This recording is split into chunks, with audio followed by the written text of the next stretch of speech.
semuanya, kembali lagi di sesi masih membahas tentang penyakit yang ada di hidung kita. Nah, kali ini kita akan bahas rinitis akut, rinitis alergi, dan rinitis non-alergi. Nah, rinitis akut itu kita sebut juga common cold ya, atau ya flu lah yang kita sering ya. Rinitis akut ini ya kan. Jadi untuk pengetahuan aja, rinitis itu kalau yang dinamakan rinitis adalah episode penyakit di mana dia ada nasal discharge atau ada meler gitu, terus ada nasal congestion atau hidung mampet, dan facial pain atau pressure. Nah, itu adalah gejala-gejala dari rinitis. Nah, pada rinitis akut yang paling khas itu apa? Yang paling khas itu demam. Ya, kenapa demam? Karena kita tahu rinitis akut disebabkan oleh infeksi. Karena dia kan common cold. Rinitis akut ini disebabkan oleh infeksi, baik itu bakteri maupun virus, ya kan? Yang membedakannya apa nanti? Itu adalah sekret yang dihasilkan. Jikalau nanti sekret yang dihasilkan itu dia kehijauan dan kental, itu biasanya disebabkan oleh bakteri. Jikalau yang dihasilkan nanti lebih cair dan encer, dia itu biasanya diinfeksi oleh virus. Nah, itu adalah tadi yang membedakannya, baik infeksi bakteri maupun infeksi virus. Nah, yang paling khas dari rinitis akut itu demam, ya kan? Terus yang lain-lainnya sama lah ya, karena semua penyakit hidung pasti begitu juga. Nah, kemudian dia juga bisa disfungsi pada tuba eustachius. Tuba eustachius adalah saluran pada dekat di daerah nasofaring yang menghubungkan dengan telinga ya. Saluran ini itu bisa kalau terkena infeksi bisa menyebar sampai telinga infeksinya. Ya kan? Itu adalah fungsi dari tuba eustachius. Nah, itu tadi rinitis akut. Pokoknya gejala yang utama dia datang dengan demam, ya kan? Kemudian dengan gejala-gejala penyakit pilek biasanya, penyakit flu biasanya. Nah, untuk pengobatan rinitis maupun rhinosinusitis tuh biasanya rata-rata sama. Kalau disebabkan oleh infeksi, berikanlah antibiotik. Antibiotiknya broad spectrum dong, ya kan? Karena kita kan tidak bisa ngapain juga untuk rinitis, kita lakukan pemeriksaan kultur. Nah, berikanlah yang broad spectrum karena kita bahas untuk pernafasan atas, biasanya dia diberikan amoxicillin, ya kan? Nah, amoxicillin. Tapi untuk beberapa bakteri dia tuh sudah dia bermutasi sehingga dia menghasilkan beta lactamase, ya kan? Sehingga dia itu jadi ada lapisan gitu yang dia reseptornya nggak bisa ditembus ya, semacam itu. Gue juga udah lupa, tapi intinya semacam itu. Sehingga diberikanlah asam clavulanat untuk bisa menghancurkan dari beta lactamase inhibitor kalau nggak salah namanya ya. Sehingga diberikanlah asam clavulanat. Itu ada di blok imun, jadi silahkan ingat-ingat lagi di blok imun karena gue juga malas mengulanginya. Dosisnya amoxicillin kita tahu 500 gram 3x1. Itu yang first line-nya. Jika orangnya alergi gimana? Berikanlah second line, doxycycline.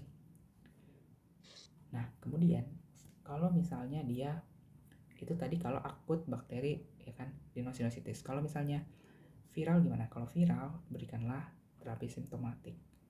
Karena kita tahu bahwa penyakit virus itu self-limited. Jadi kita berikan terapi simptomatik, baik itu nasal decongestant, ya kan, atau cough suppressant, bisa antitusif, bisa ekspektorat, bisa mukolitik, atau obat-obat lainnya yang dibutuhkan sesuai dengan gejala yang ada di soal nanti dan di kenyataan juga. Baik, itu tadi rinitis akut. Sekarang kita akan bahas rinitis alergi. Rinitis alergi ini paling gampang.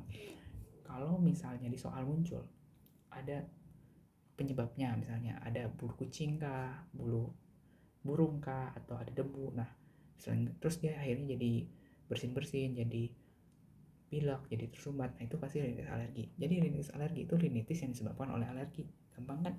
Biasanya sekretnya bening dan encer. Kenapa? Karena kan tidak ada bakteri, tidak ada infeksi. Kita tahu bahwa infeksi bakteri yang menyebabkan ingusnya menjadi kental dan menjadi kuning kehijauan kan. Nah, kemudian apa yang bisa kita lihat? Nih, saat kita lakukan rinoskopi, itu yang khas tuh ada mukosa edem dan pucat. Ini khas sekali untuk rinitis alergi. Kemudian kita bisa melihat lagi tanda-tanda alergi. Ada allergic sinner, allergic salut, dan allergic rash. Itu silahkan kalian cari di Google ya gambarnya, karena susah kan gue ngasih tunjuk di sini. Nah, terus yang paling khas berikutnya adalah tes alergi. Tapi kan tidak semua kasus kita bisa lakukan tes alergi, ya kan? Cukup dengan histori saja kita bisa temukan dia dia alergi atau enggak. Nah, berikutnya kita tahu bahwa alergi di blok imun, pelajaran blok imun lagi. Nah, di blok imun kita tahu bahwa akibat sensitisasi dari sel mas, maka akan muncul dua fase cepat dan fase lambat. Fase cepat itu biasanya disebabkan oleh para mediator inflamasi kan ya. Seperti leukotrien, prostaglandin, dan histamin, terutama histamin sih. Nah, dia menyebabkan apa? Gatal dan bersin. Ya, itu kenapa? Karena ada sebab dari nervus vidianus kalau nggak salah ya, dia yang terserang sehingga dia pokoknya berhubungan lah gitu. Nah, terus untuk melalin mampet itu adalah fase lambat. Fase lambat ini yang disebabkan oleh sel-sel leukosit.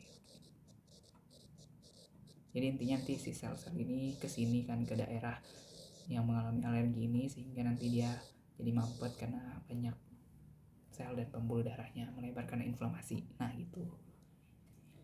Lanjut. Nah sekarang bagaimana kita mengobatinya? Untuk pengobatan rinitis alergi ya, kalau dia cuma mild to moderate ya kan, ya udah cukup alergen atau irritant avoidance ya kan. Yang mild atau moderate itu gimana sih? Yang nggak mengganggu, pokoknya dia tuh kayak nggak, walaupun dia alergi tapi nggak sering timbul. Kalau misalnya dikatakan dia persisten, terus dia dikatakan moderate atau severe, itu dia tuh sering muncul bertahun-tahun dan mengganggu ya. Bedanya itu aja, mengganggu dan tidak mengganggu. Persisten tuh terus-terusan, kalau intermittent itu hanya pada saat-saat tertentu. Nah itu yang membedakan. Nah kembali lagi ke pengobatan. Untuk mild dan moderate ya, pertama alergen atau irritant avoidance. Kalau misalnya kita nggak avoid ya kan, atau kita nggak menjauhi alergennya, pasti akan muncul terus. Berikutnya kita berikan intranasal dekongesan. Kenapa? Untuk mengobati ini kan hidung mampetnya, diberikan secara intranasal. Kemudian yang paling penting itu antihistamin H1 blocker ya kan. Kita bisa berikan baik yang generasi 1 dan generasi 2. Tapi ingat, kalau kita berikan generasi 1 maka efek sedatifnya kan tinggi ya. Antihistamin H1 boleh digunakan, harus malah, karena ini kan alergi. Kemudian kalau misalnya dia moderate to severe, kita boleh berikan intranasal steroid ya kan. Itu ada mometasone furoat dan